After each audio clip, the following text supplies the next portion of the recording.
Now here's an interesting problem, a place essentially built on gambling which now has a gambling problem. Only this problem is not enough gamblers. Macau has seen its takings fall for 5 successive months, apparently due to fewer big rollers coming in from mainland China. Rob McBride takes up the story now. It is the school that trains the people who keep the casinos running. In Macau, casino work is just about the only game in town, so the industry's losing streak has everyone alarmed.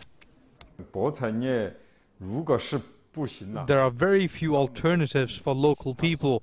Macau needs to be more diversified or it will face tremendous risk.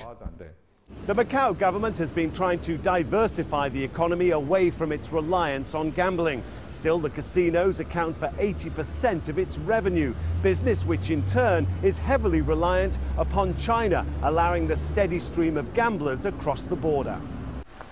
Morning at the border crossing, there is no shortage of day trippers from mainland China. What's lacking are the so-called high rollers.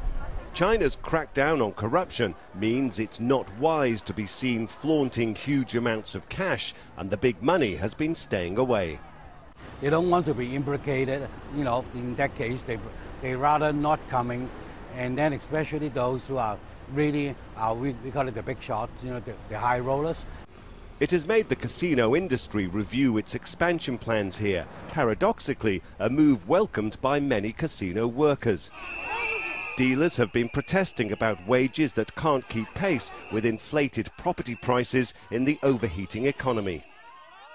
And for dealers like Leong Manteng, the predicted doubling of casinos in the next few years had filled him with dread.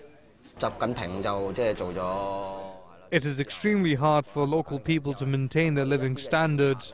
The slowdown will give Macau time to adjust instead of being dominated by the gaming industry.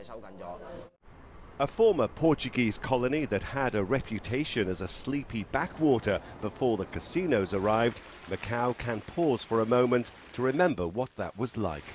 Rob McBride, Al Jazeera, Macau.